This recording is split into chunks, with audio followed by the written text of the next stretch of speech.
Assalamualaikum warahmatullahi wabarakatuh. Perkenalkan, nama saya Nabila Salsabila Ayini, NIM 2017 53040.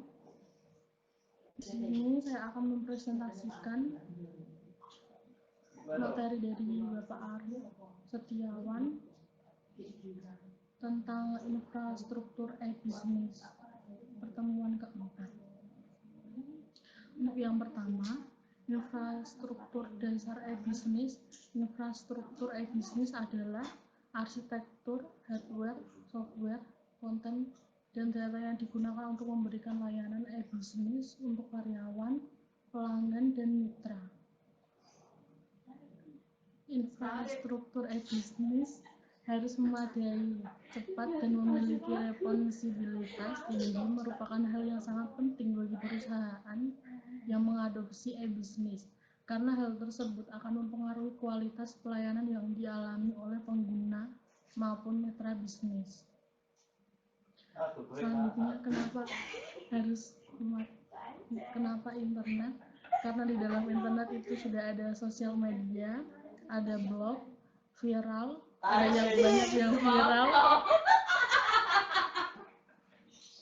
ada market untuk marketing juga, dan ada website. Selanjutnya, sekilas rutinitas di internet. Yang pertama, layanan Google Doc. Yang kedua, layanan email via Gmail atau Yahoo Mail. Akun di jejaring sosial, streaming dari YouTube. Dan yang kelima, penyimpanan data dengan G Drive atau Dropbox. Semua layanan gratis ini menggunakan teknologi cloud computing. Why internet? Karena di internet ada aplikasi, ada platform, dan infrastrukturnya. Selanjutnya, proses bisnis adalah arus kerja dari bahan, informasi, dan pengetahuan seperangkat aktivitas. Proses juga mengacu pada cara unik di mana manajemen memilih untuk mengkoordinasikan pekerjaan. Setiap bisnis dapat dilihat sebagai sekumpulan proses bisnis. Selanjutnya, sistem informasi manajemen berfungsi untuk mengotomatiskan tahapan-tahapan proses bisnis yang sebelumnya dilakukan secara manual, seperti pengecekan kredit klien, memperoleh tagihan, atau mengatur pesanan pengiriman barang, dan lain-lain. Selanjutnya, sebuah organisasi atau perusahaan besar umumnya memiliki banyak sistem informasi berbeda yang dibangun sekitar fungsi, tingkatan organisasi, dan proses bisnis yang berbeda yang tidak dapat bertukar informasi secara otomatis.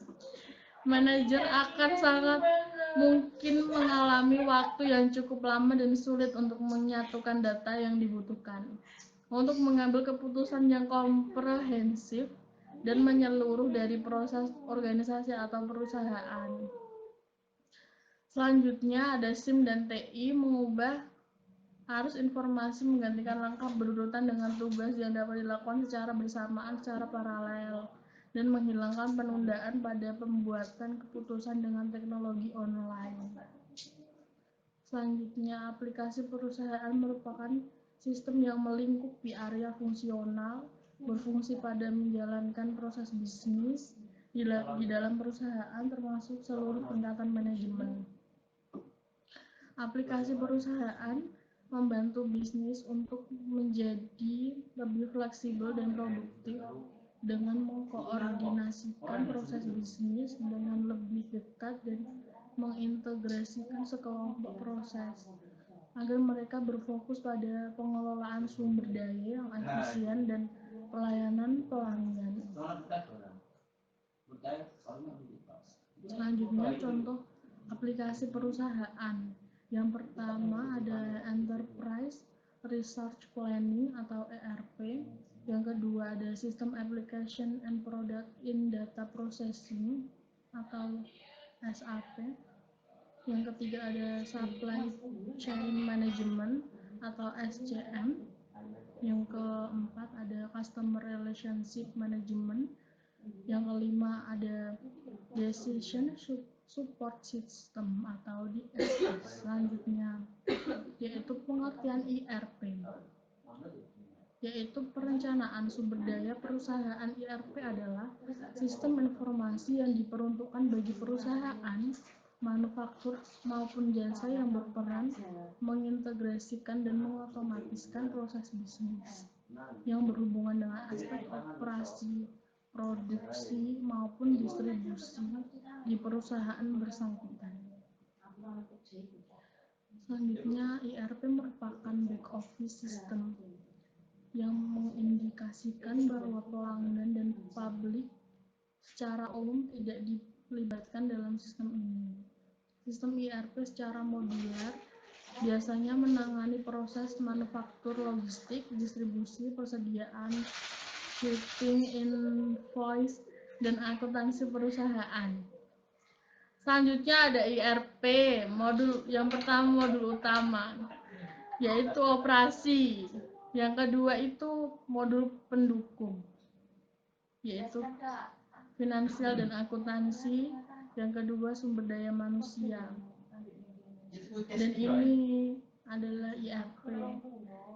Ada sales, client management, vendor management, CRM, payroll, human resource, employee management, tax management, project management.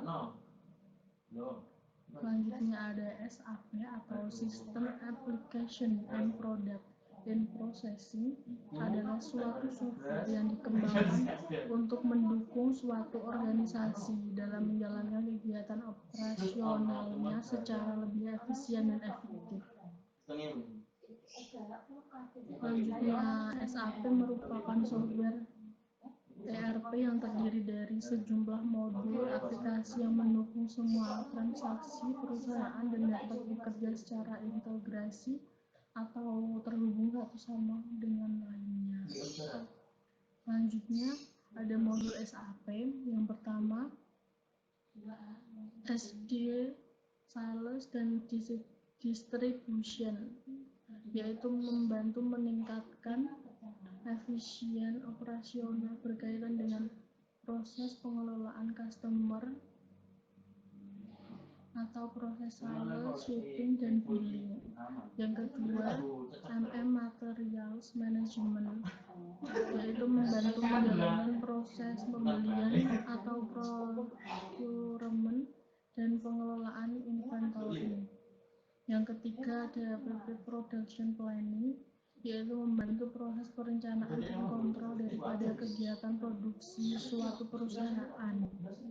Yang keempat ada QM, Quality Management, membantu mengontrol kualitas proses-proses di keseluruhan rantai logistik.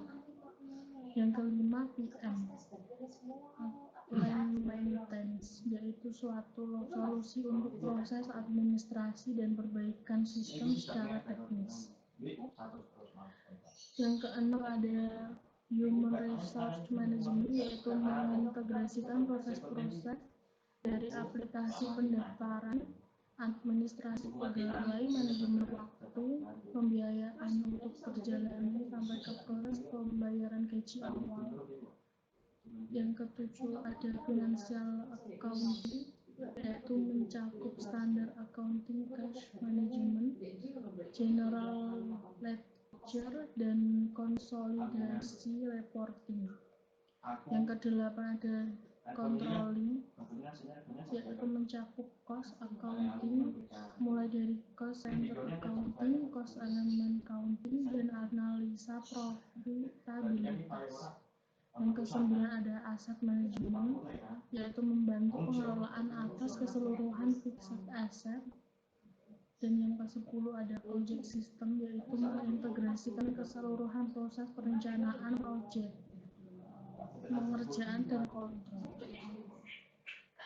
Selanjutnya ada SCM, yaitu suatu solusi terpadu yang melibatkan pengelolaan sumber daya organisasi atas kebutuhan barang dan jasa, juga manajemen para mitra dan memanfaatkan basis data yang terintegrasi dan bertujuan untuk menjamin terpenuhnya tingkat kebutuhan material suatu organisasi. SCM merupakan aplikasi dalam hal pengadaan barang dan jasa bagi perusahaan, sekaligus mengelola hubungan di antara mitra, juga menjaga tingkat kesediaan produk dan jasa yang dibutuhkan oleh perusahaan secara optimal. Selanjutnya, SCM memiliki keterkaitan secara langsung dengan ERP, terutama dari sisi logistik perusahaan, pembelian dan hutang, serta manajemen mitra. Selanjutnya ada CRM, adalah suatu solusi terpadu yang melibatkan pengelolaan sumber daya organisasi meliputi manajemen, para pelanggan, dan memanfaatkan basis data yang terintegrasi dan bertujuan untuk menjamin terpenuhnya tingkat kebutuhan pelanggan akan barang dan jasa, serta meningkatkan kualitas hubungan antara organisasi dan pelanggan. Selanjutnya, Customer Relationship Management merupakan aplikasi dalam hubungan kepada pelanggan yang memiliki keterkaitan yang erat secara langsung dengan ERP, terutama dari sisi penjualan serta piutang. Kemudian ada CRM, lebih berfokus pada upaya untuk memahami kebutuhan pelanggan agar dapat diberikan layanan secara cepat dan tepat. Selanjutnya DSS sebagai muara dari sistem yang bertujuan untuk memberikan dukungan serta informasi kepada manajemen perusahaan dalam rangka pengambilan keputusan. Ada DSS menunjang pembuatan keputusan pada manajemen. Sistem ini berfokus pada masalah yang unik dan cepat berubah, di mana prosedur untuk mendapatkan solusi belum tentu ditentukan sebelumnya. Selanjutnya, DSS akan menjadi aplikasi terminasi dari alur informasi yang terjadi mulai dari transaksi hingga pengambilan keputusan di tingkat manajemen puncak perusahaan. Dan ini termasuk DSS, ada customer dan supplier. Selanjutnya, Enterprise Application Integration, masalah umum yang terjadi seputar penggunaan bagi perusahaan adalah yang pertama, masalah yang menyangkut integrasi dengan sistem yang telah ada, di mana sistem yang telah ada masih memiliki manfaat yang signifikan sehingga akan lebih efisien dan efektif bila mana sistem tersebut dipertahankan. Masalah yang menyangkut integrasi beberapa sistem yang berbeda sebagai konsekuensi pemilihan aplikasi yang berbeda untuk setiap fungsi perusahaan sesuai dengan kelebihan yang dimiliki oleh masing-masing vendor, seperti SAP untuk ERP, Siebel untuk CRM, dan Sugar untuk SCM. EAI merupakan suatu untuk masalah tersebut karena EAI merupakan aplikasi yang mampu untuk mengintegrasikan seluruh sumber daya sistem informasi yang berbeda platform. Selanjutnya, sistem kolaborasi dalam kelompok kerja, yaitu keberhasilan sebuah perusahaan bergantung pada kerjasama satu sama lain, sesama karyawan, pelanggan, pemasok, dan manajer. Selanjutnya, kolaborasi adalah bekerja sama dengan orang lain untuk mencapai tujuan bersama dengan eksklusif. Kolaborasi dapat berfungsi dalam waktu singkat yang berlangsung beberapa menit atau jangka panjang, tergantung pada sifat dari tugas dan hubungan antara peserta. Kolaborasi dapat terjadi antara satu ke satu atau banyak ke banyak. Kolaborasi dan teamwork lebih penting saat disebabkan berbagai alasan. Pertama, mengubah sifat pekerjaan, dan kedua, pertumbuhan kerja operasional. Yang ketiga, mengubah organisasi perusahaan. Yang keempat, mengubah lingkup perusahaan. Yang kelima, penekanan pada inovasi. Yang keenam, mengubah budaya kerja dan bisnis. Bagaimana infrastruktur edukasi dalam skala kecil menengah? Yang pertama, bangun website. Yang kedua, buat sistemnya. Yang ketiga, tentukan produknya. Yang keempat, kenalkan produk. Yang kelima, raih keuntungan.